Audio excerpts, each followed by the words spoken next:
bonjour et bienvenue à ce tuto où nous allons regarder le mot il faut. So welcome to this tuto and we're going to have a look at the word il faut. Now you might think, well, I've seen that word before and I haven't really used it. Or you might be brand new to French, never done French before, and think, well, that might be outside my league. But actually, il faut is actually a phrase that's actually everywhere in French and easy to apply, whether you are at the level of an advanced speaker, whether you're just beginning. So I'm going to give you the information about il faut to start off with to see whether or not this is a brand new word for this month. I know we're not quite in July yet, but it's a brand new word for this month, and it's here to give us an overview and decide whether or not this is something we want to give our time to. Because basically we're going to spend the entire month having a look at how we can apply it. Now what you can see on my screen is an overview of the word and all the different places where you might be able to use it. And actually this isn't even all the different places. This is a starter for 10, and it literally is for 10. But there's probably another 10 or 20 that I can give you where you can use il faut. So we don't even need to think about conjugating it in the past tense or in the future or anything like that. We're just simply going to stick with il faut. And you hear how I say it? You know that sound, that AU in the middle, o, il faut. And then we can see in what situations we can use it. So let's have a look and see if I can convince you in the next couple of minutes that this is a word that's worth your attention wherever you are in your experience of French.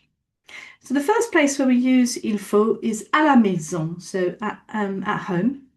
And I've got you three examples here. Il faut ranger, il faut faire la vaisselle, il faut partir.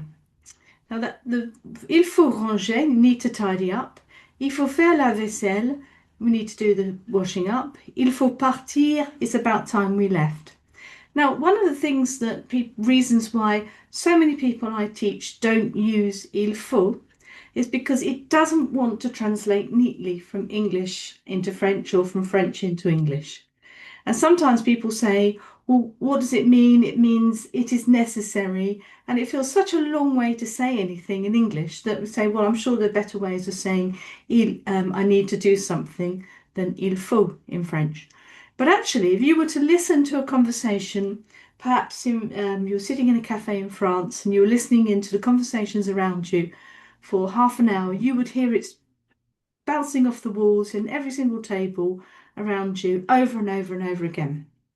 And that's because it means conseiller, to advise, recommander, to recommend, organiser, sometimes how to organise yourself, and constater, which is what's going on here, let's have a look at what needs to be done.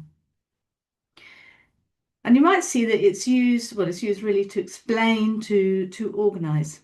So when we look at these examples of where we might use it, we start to think, actually, well, do I need a translation, or can I just work out that il faut is going to be doing something? It's telling me it's a good idea to do something.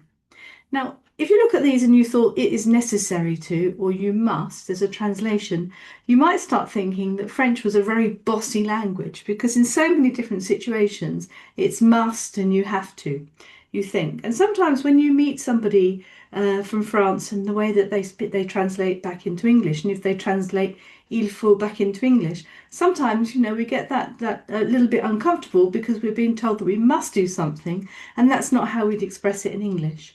But actually, if you listen to the sound of it, il faut, it's really quite soft, isn't it? So it's a soft little nudge, actually, to take you, to suggest something to you, to recommend, or even give you a disguised opinion. So let me give some more examples about places where you might hear this. And again, this is just an overview. And across this month, we're going to have a look at perhaps not every single one of these scenarios, but we're going to see how you can start applying it and making it work for you and writing it in your cahier and working it through. So that's if I convince you that it's worth your time. So you can use it around the house. You can use to get things done around the house. You can use it, you might see it in the situation of traveling. So practical information, formalities about transport. So en voyage, il faut réserver. So obviously you have to reserve a ticket. You don't, well, not obviously, but quite often. Il faut un billet. You need a ticket. You need a ticket to travel. Il faut arriver tôt would be a piece of advice. You need to arrive early. You might see it in a restaurant situation where you're recommended, invited, advised to do something, but it's a nice, gentle recommendation. So maybe someone, maybe someone might say to you, "Well, taste this." And if they say taste this, il faut goûter. Oh non, non, il faut goûter, madame. And have a little taste of this, madame. Il faut essayer, or you should try this. It's not necessary. It's not an order. Il faut prendre le fromage. Oh, you need to order the cheese. That's gorgeous. You know, that kind of feeling to it. You'll hear it in discussions and debates. And just recently, actually, I uploaded into l'air on the canicule. There was a whole debate about whether air conditioning was a good idea or not. And pretty much every other phrase was il faut, because the debate is saying their position. So, il faut agir, we need to act. Il faut investir, we need to invest in. Il faut réduire, we need to reduce. So that's sort of like giving a direction about a debate. Number 5, you might see it in the street. So this is where you're getting instructions on signs, directions, things about security. You know, il faut faire attention. You might see that by water, for example. Then we got sort of like generalizations about society. Il faut dire bonjour. That's a good piece of advice, actually.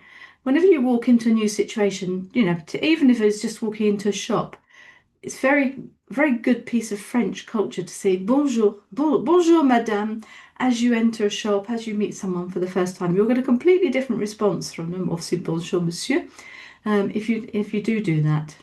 So il faut être poli, and it's polite. Il faut lever ses chaussures, and you take your shoes off when you go into a building, into a house, for example. Then you've got another application for it. Ce qu'il faut, what's needed. So if you're cooking, for example, il faut du beurre. I need some butter. What else is on my shopping list? Il faut 3 œufs. I need some eggs. Il faut de l'argent. I need my money with me, etc. Then we have time. How does it apply for time? Il faut 2 heures. Il faut 5 minutes. Il faut longtemps. That's saying how long do I need in order to do something? Can you see why this is not translating very nicely into English? It's not really going to be pigeonholed, is it? Into it is necessary that. But don't worry, this is not the one flash of all of these things. I'm expecting you to retain it. At the moment, I'm just trying to convince you that this word is worth your attention. And then after that, once we've looked at il faut, and what we've been doing is we've been adding an infinitive to it, we can then move into, you see, then il faut que, and then we get into that realm of subjunctive. Some of you will know that, and that's where we bring it back to ourselves as some kind of obligation. So why do the French love this so much? Well, I've got a little box up here. Pourquoi le français aime-t-on il faut? So why do they like it so much? Because you can recommend something without giving an order, because it's nice and soft. Exprimer la nécessité sans viser quelqu'un. You could talk about necessity without making it personal for someone. Parler au nom de tu pour seulement de soi. Talk about it for everybody, but when you're actually, you know, it's really for yourself. I need to get up earlier, for example. You could just make it, we need to get up earlier. And faire des constats plutôt que des injonctions. So this is sort of like see what's necessary to do rather than being really dogmatic about them. It's a nice, easy phrase to remember. And I remember when I first learnt it in France, I loved it because it literally, what we've been looking at today is il faut, and then the full name of the verb, the infinitive attached to it. So now I hope I've given you a little bit of a taster of it, and that I've given you some reason to want to invest a month into it. And thanks very much for your time, and I will see you again soon. Merci beaucoup. Merci. Merci. Au revoir. Au revoir.